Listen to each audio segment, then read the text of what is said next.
The Prime Minister remains defiant, saying he'll get on with his job despite a steady stream of ministerial resignations. Boris Johnson tells a packed and rowdy Prime Minister's questions that he's not walking away, despite the resignation of 2 senior members of the Cabinet and 16 junior government and party figures. The job of a Prime Minister in difficult circumstances when he's been handed a colossal mandate is to keep going, and that's what I'm going to do. Labour's Sir Keir Starmer said the Prime Minister was in the dying act of his career. Anyone quitting now, after defending all that, hasn't got a shred of integrity. Mr. Speaker, isn't this the first recorded case of the sinking ships fleeing the rat? Well, this lunchtime, more Conservative MPs are signalling their unhappiness about the Prime Minister's leadership. We'll be finding out what voters think. I think lie after lie after lie. Yeah, he's lost the confidence, so he's got to go, unfortunately. I'd like to see Boris carry on. I think he's done a pretty decent job. I know he's had a bit of problems. Nadhim Zahawi arrives at the Treasury, replacing Rishi Sunak as Chancellor. With inflation at a 40-year high, we'll assess the challenges in his in-tray. I'll bring you all the very latest from here in Westminster. Our other stories on today's programme. Dozens of arrests are made in an international police operation targeting a people smuggling gang thought to have brought 10,000 migrants across the Channel. It's kick-off tonight for the Women's European Football Championship. England is the host and among the favourites to win. And here at Wimbledon, 2 British doubles players tried to follow up Cameron Norrie's success last night, and the quarter-finals continue. Coming up on the BBC News Channel, triathlon is the first British sport to establish a new open category allowing transgender athletes to compete.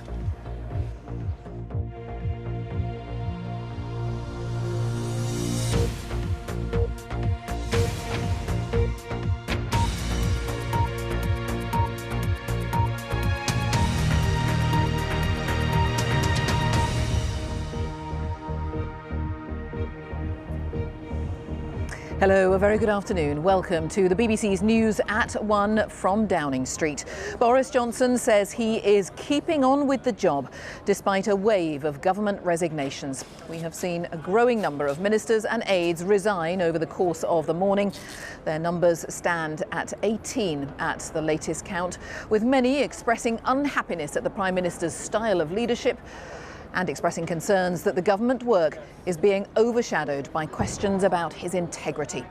But Boris Johnson, at Prime Minister's questions in the last hour, insisted he will keep working with his new team in place after Rishi Sunak quit last night as Chancellor and Sajid Javid as Health Secretary.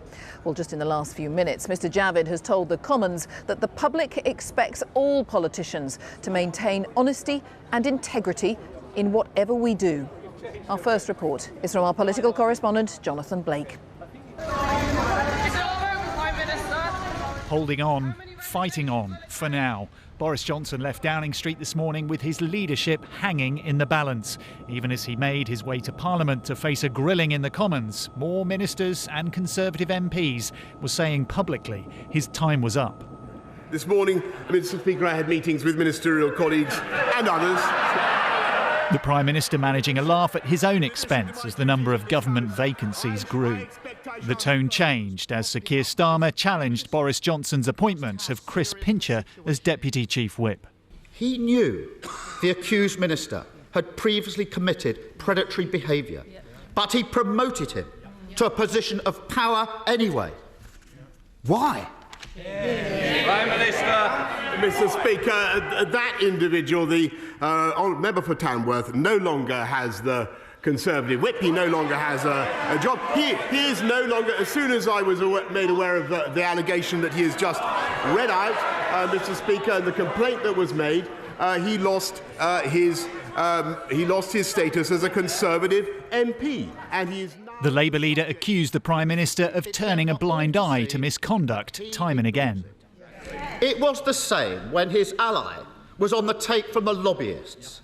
It was the same when his Home Secretary was bullying staff. It was the same when taxpayers' money was being abused. And it was the same when he and his mates parted their way through lockdown. He talks about integrity. He wanted to install the member for Islington North into number 10, Mr. Speaker. That's what he wanted to do. Imagine what our country and what the world would be like now. Barely any support came from Boris Johnson's own side. Instead, more stinging questions from Conservative backbenchers. Does the Prime Minister think there are any circumstances in which he should resign? As the Prime Minister constantly tries to deflect from the issue, always tries to blame other people for mistakes, and that at least nothing left for him to do other than to take responsibility and resign. Today I ask him to do the honourable thing, to put the interests of the nation before his own interests, and before, in his own words, it does become impossible for government to do its job. Prime Minister. Things were bad enough for Boris Johnson yesterday morning. Glum faces around the cabinet table as questions continued about his judgment. But within hours, 2 of his most senior ministers had resigned. Rishi Sunak quit as Chancellor, saying standards of government were worth fighting for, and he and the Prime Minister had fundamental differences.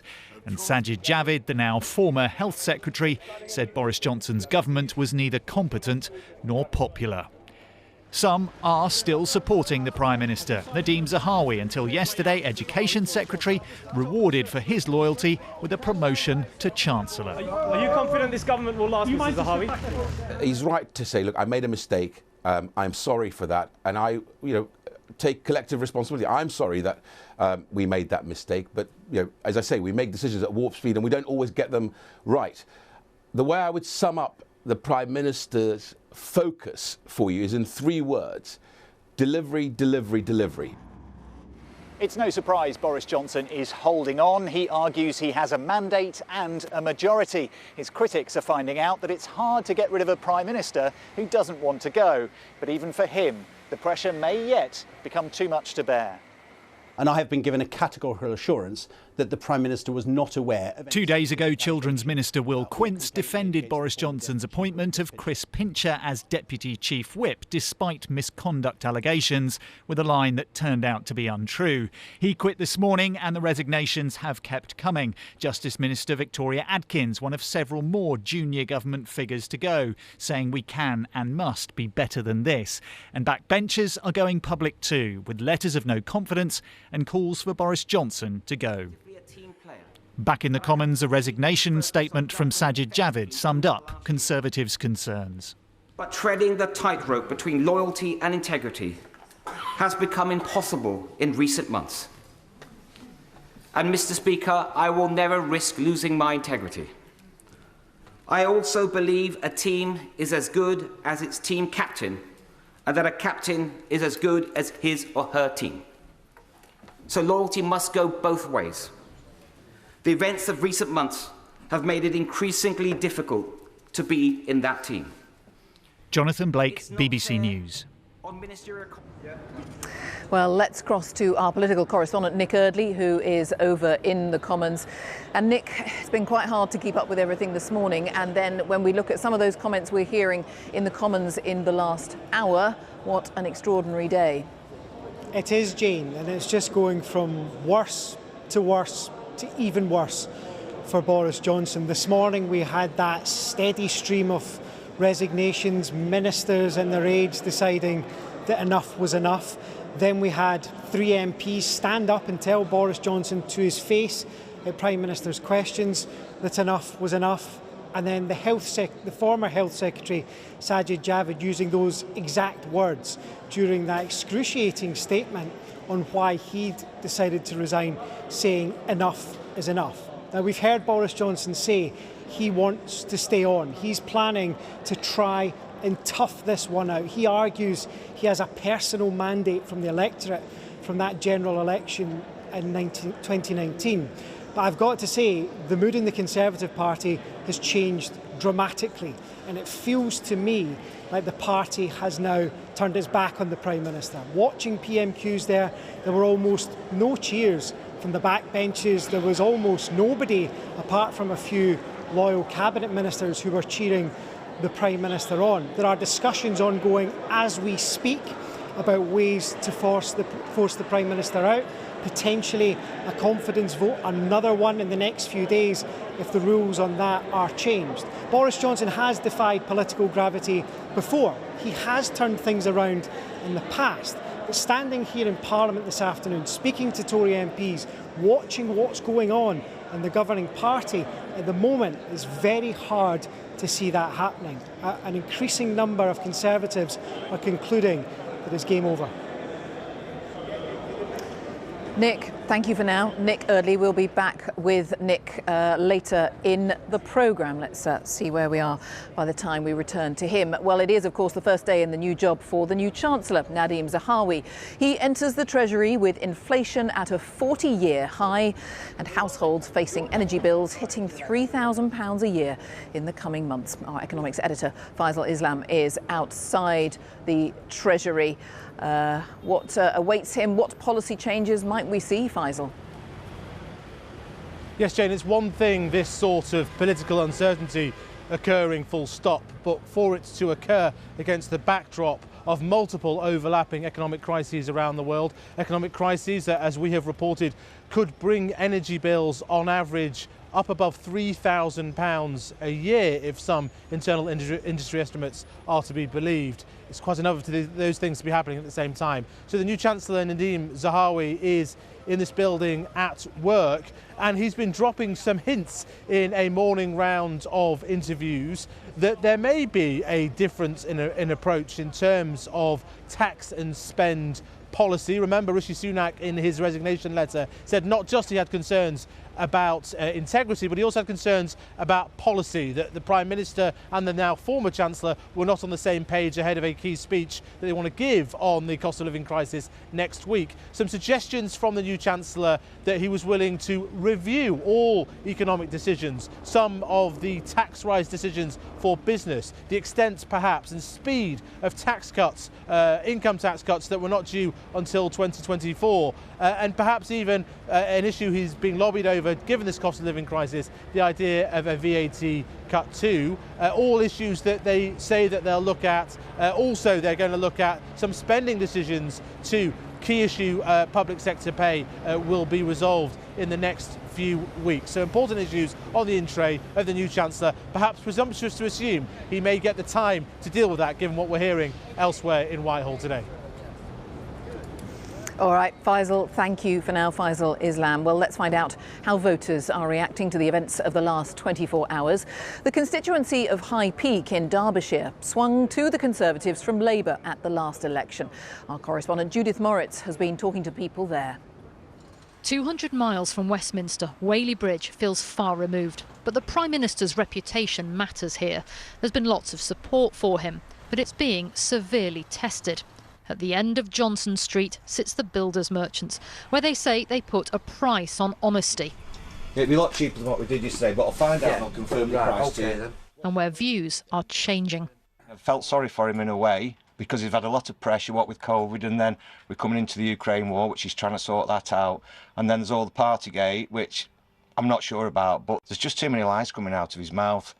And after the two head ministers resigned yesterday, I thought, it is time now. If they haven't got confidence in Boris, then he does need to go. People here know how it feels when things are precarious. The PM visited them in 2019 when the town was evacuated because a nearby dam threatened to burst. There is lots of support here for Conservative ideology, but the local MP only holds this seat by the slimmest of majorities, just over 500 votes. And so come a general election, what's going on at Westminster could make a real difference here. Issues like the cost of living are an obvious priority, but personality politics matter too, according to 18-year-old Gemma. So you're studying politics. What do you make of the professionals, of how the government are handling things? They're not being great role models, in all fairness.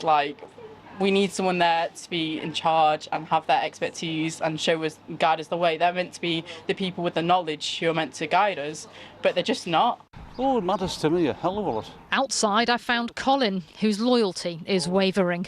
Been a Conservative all my life, since 1960-odd. And there's one thing I always believed in, and that is honesty. If you're not honest, the public will not have you. The town's no longer under threat from the reservoir dam, but whether the government has a bright future here is another matter. Judith Moritz, BBC News, Whaley Bridge. Well, let's try to assess the reaction in Scotland, Wales and Northern Ireland as well. We'll hear the very latest from our correspondent Alexander Mackenzie, who's in Glasgow, Enda McLafferty, who is in Belfast. First, though, let's head to Cardiff and join our Wales correspondent Hal Griffith. Hal. Yeah, Jane, lots of Welsh Conservatives not answering the call this morning, wanting to keep their powder dry. But one man who had no choice but to face questions was the Welsh Secretary, Simon Hart, answering questions in the Commons. He's been a Boris Johnson loyalist over the last few weeks, out to bat on his behalf. The question put to him in the Commons, would he resign from the Cabinet too? His answer was, well, no. He says that the Welsh office is carrying on with business as normal. But that's not strictly true, because his Parliamentary Private Secretary, Virginia Crosby, is one of those people who has already put in her resignation. And amongst a flurry of letters in the last 24 hours, some of her words the most stinging, talking about the number of allegations of impropriety and illegality, and reaching the conclusion that the British public no longer trusted the Prime Minister to tell the truth. The leader of the Welsh Conservatives, Andrew R.T. Davies, put out a more neutral statement saying that it's disappointing that Boris Johnson now needs to deliver on his mandate. Boris Johnson's opponents here in Wales, not surprisingly, calling for him to go. Labour's First Minister here, Mark Drakeford, tweeting earlier on that the UK deserved a government it could trust, not one that just propped up the Prime Minister. Everyone here keeping their eyes on Westminster. What's happening up in Scotland? Let's ask my colleague Alexandra Mackenzie, who's in Glasgow. We have just heard from the leader of the Scottish Conservative Party, Douglas Ross, and he has just called on the Prime Minister to resign. Douglas Ross has said the Prime Minister needs to realise he's lost the support of many colleagues and he has to stand down as Prime Minister. He also said it's not an easy thing for many of us to tell the Prime Minister, but the time is up and he needs to step aside. So that just in from the Scottish Conservative leader, Douglas Ross. The Scottish Secretary, Alistair Jack, he said last night he was supporting Boris Johnson, the First Minister.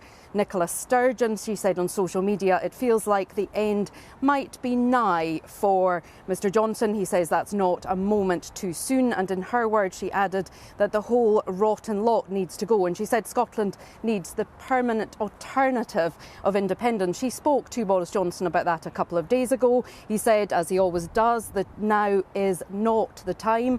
The SNP are saying that they would be ready for a general election if there was to be one. They would fight that on the single issue of independence. So that's the mood here in Scotland. Now with reaction from Northern Ireland, we're joined by my colleague Enda McLafferty, who's in Belfast.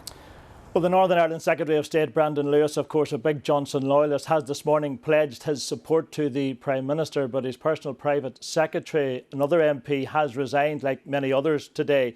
Now, we are, of course, locked in our own political crisis here in Northern Ireland. The DUP has walked away from power sharing and protest at the Northern Ireland Protocol. And if there is this question mark over Boris Johnson's future, that does present a big challenge here because of the fact that the EU might well now consider that Boris Johnson's days are numbered, and therefore will be less willing to strike a deal over the Northern Ireland Protocol. Then we have legislation, of course, moving through Westminster right now, seeking to strip away parts of that protocol, and that may now run into difficulties in the autumn, particularly if there is a leadership change in number 10. So you can see the problems stacking up, and all those problems very much linked to the return of power sharing here in Northern Ireland. Of course, Boris Johnson doesn't have any great political allies here, and the majority of the Stormont parties today basically said that they would be glad to see the back of Boris Johnson. And the indications are, given what has happened over the past 24 hours, we are no closer here to the reset button being pressed at Stormont. Jane. All right, Enda, thank you. Enda, Alexandra and Howell. And just a pointer that you can keep up to date, as best anyone can, on all of this on the BBC News website and app, bbc.co.uk/news. Now we will take a look at the other main stories here this lunchtime.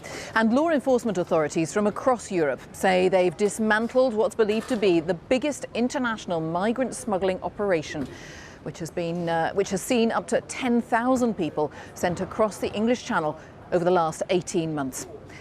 With all the details, here's our Home Affairs correspondent, Daniel Samford. Police, you're under arrest. Come over here. In coordinated raids yesterday right across Europe. I'm arresting you on suspicion of immigration offences under Section 25 of the Immigration Act. Suspected people smugglers were being rounded up. Here in southeast London, it was a 26-year-old man. There was an arrest in East London too. Both are being held on suspicion of conspiring to facilitate illegal immigration. It's all part of a Europe-wide operation targeting what's believed to be one of the most significant organised crime groups involved in smuggling people across the Channel using small boats. Of the 39 arrests made across Europe, the largest number, 18, was in Germany. The area around the city of Osnabrück is thought to have been the smugglers' logistical hub. Here they stored the boats, engines and life jackets, which were then moved on to France when needed. German police found 150 boats, enough to smuggle 7,500 people, if crammed in 50 to a boat, as often happens. It's been a long time in the coming, and it is the biggest group that we've seen in all of our intelligence collection, right across. It's the biggest one we've seen. We believe that they've been responsible for bringing up to 10,000 migrants across the Channel in the 12 to 18 months that we've been targeting them. The gang are thought to have brought the boats from Turkey in large numbers and then discreetly sent them to France in 1s, 2s and 3s. They were charging around £3,000 for a crossing, supplying barely seaworthy boats and underpowered engines. They would launch up to 15 boats simultaneously. It's hoped today's operation will put a significant dent in the number of people crossing the Channel. Daniel Sandford, BBC News. In the US, the man accused of opening fire on a 4th of July parade near Chicago has been charged with 7 counts of murder. Prosecutors said Robert Crimo would face dozens more charges as the police continue to investigate the mass shooting. Nomia Iqbal sent this report from Illinois. Families had been celebrating the day their nation found independence when gunshots rang out. A traditional event in this country has been destroyed by what is becoming another American tradition, a mass shooting. A 21-year-old has been charged with bringing terror to this town. Robert Crimo has been accused of carrying out what authorities say was a well-orchestrated and carefully planned crime. Today, the Lake County State's Attorney's Office has charged Robert Crimo III with 7 counts of first-degree murder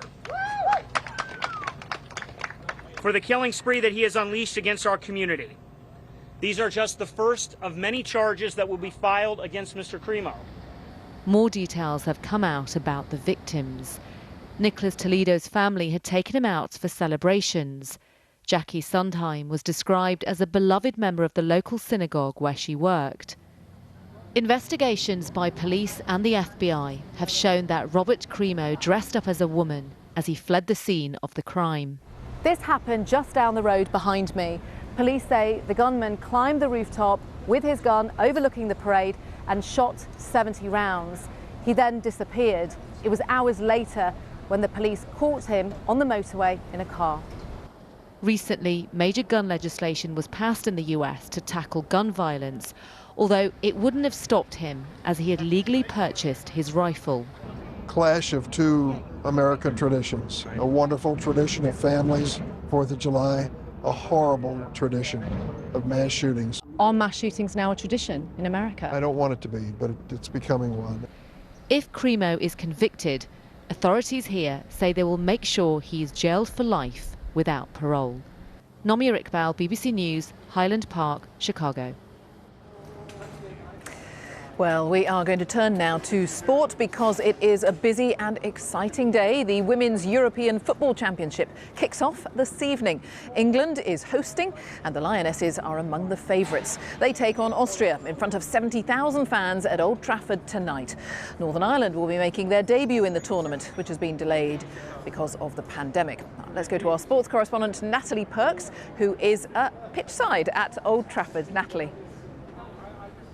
Well, Jane, this is certainly the quietest it's going to be at Old Trafford because, as you've said, it is a sellout tonight. And playing at the Theatre of Dreams for these women is a far cry from the first official Euros for the women in 1984. They played on waterlogged pitches, just 4 teams. England made the final and in familiar fashion, they lost on penalties. Fast forward to modern day and England are very much hoping this could change the women's game here forever. But to win hearts, they must first win. Months of talking has led us here. Old Trafford is a sellout tonight, as are all of England's games. And as the players took in the enormity of their situation as hosts, they're relishing the renewed focus on the women's game. We know what to expect and we're ready for it. But yeah, I think everybody's got their own things in place now to be able to deal with it. And, you know, pressure's a privilege. So it's something that we're embracing. England are one of the favourites for this tournament, but the fact remains Bobby Moore is the last captain to have lifted a major trophy for England. The men made it all the way to the final here last summer. Can the Lionesses go one better and win it? It's something they've never managed before. Chance for 6 scored by Germany. When they last made the final in 2009, they were hammered by Germany. Since then, they've fallen at the semi-finals hurdle at the last 3 major tournaments. Chelsea's Fran Kirby had a front row seat for all 3 and doesn't fancy a repeat. It takes a long time to get over it when you unfortunately don't get there, but yeah, I think you just got to use it as motivation. It's definitely my motivation. I don't want to feel the way I did, you know, losing them semi-finals, so hopefully we can do one better and get to the final this time.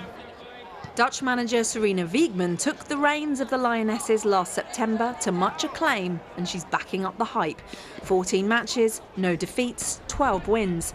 30 yards across the deck, Grunnen's crossing the far stick, Midima's there, chance it is! She coached the reigning champions Netherlands to glory in 2017, but this is different. Everything is more, bigger, more expectations, higher expectations. The level of the game is higher, so actually it's hard to compare.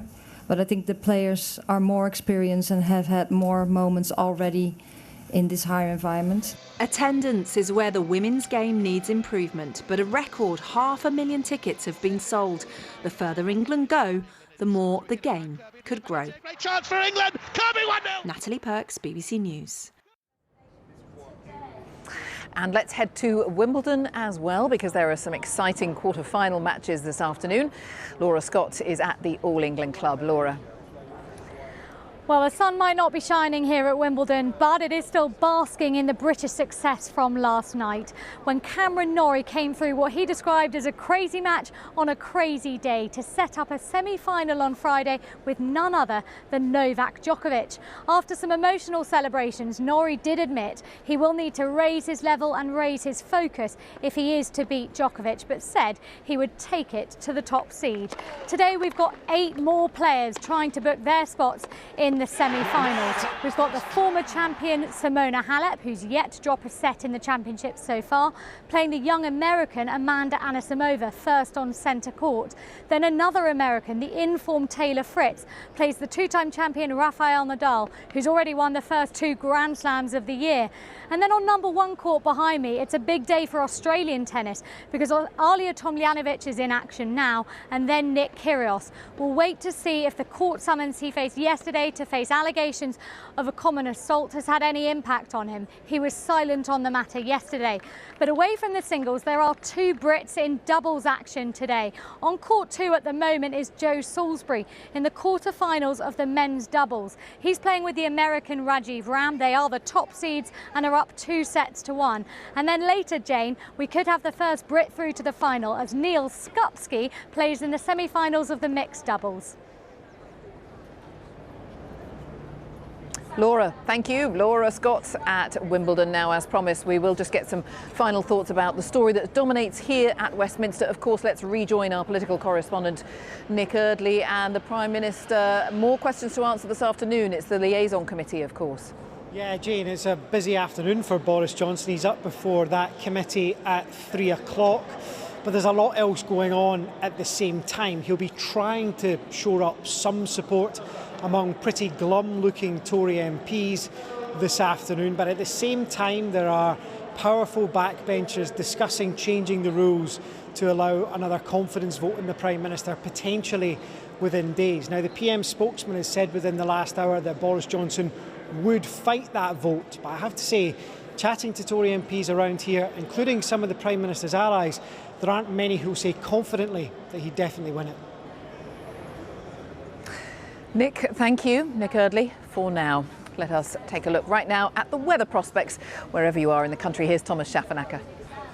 Jane, thanks. Well, it's quiet on the weather front at the moment. Skies like this for many of us, but the outlook is looking very different. It's going to turn very warm and settled over the next few days across many parts of the UK, but not today. Today it's quite fresh actually across the north, a breeze off the Atlantic and a little bit of rain too, which is actually riding around this area of high pressure which is to the south of us. So this is where the settled sunny weather is at the moment. This is an Azores high, and the thinking is that with the jet stream to the north of us next week, this very large area of settled weather will be building across the UK, and that's going to allow the temperatures to rise. So the forecast then for this afternoon, so cool, breezy and fairly cloudy across the northern half of the UK, but you know, not bad. 18 in Belfast, very warm in the south of the country, mid-20s I think at least. And then through the course of tonight we'll see a band of a little bit of cloud and rain moving from north to south, but still quite warm in the morning, around 16 in London, a little bit fresher there in Belfast and Glasgow, around about 12 to 14. Now tomorrow we'll start off a little on the cloudy side first thing, but then come the afternoon I think the sun's going to break through the clouds and it should be quite a beautiful day along the North Sea coast, the south coast as well. And again, another warm one in the south and the southeast, low to mid-20s, and not a bad day there in Glasgow and Edinburgh and Newcastle, probably nudging up to around 20 or so. That was Thursday. This is Friday's weather forecast, and very similar. I think just the chance of a little bit of rain here in western parts of Scotland, but on the whole it's a bright, if not sunny day. The sunniest of the weather always towards the east and the south, and already quite hot in London in the high 20s. And that is a hint of things to come as we head into the weekend and beyond. So the weekend, we're forecasting at the moment a lot of very warm and sunny weather with this area of high pressure that I showed you earlier on building in or nosing in over the top of the UK. To the northwest, always a bit more cloud. We're closer to weather systems here, but the vast majority of the country on Saturday enjoying that warm, sunny day. And as I said, turning quite hot across the south of the country. And those temperatures are only going to rise. We're pretty confident of that. In fact, as we head into next week, we could be entering quite a prolonged spell of heat, a heat wave, which could end up being quite oppressive for some of us. Thomas, oppressive. Thomas, thank you very much. Thomas Schaffernacker with all your latest weather. Just a reminder now of the main headline at this lunchtime. The Prime Minister remains defiant. He says he is getting on with his job despite a steady stream of ministerial resignations. And that is all from the News at 1 team. So it's goodbye from me here in Downing Street. On BBC One, we'll join our news teams now, wherever you are. Have a good afternoon.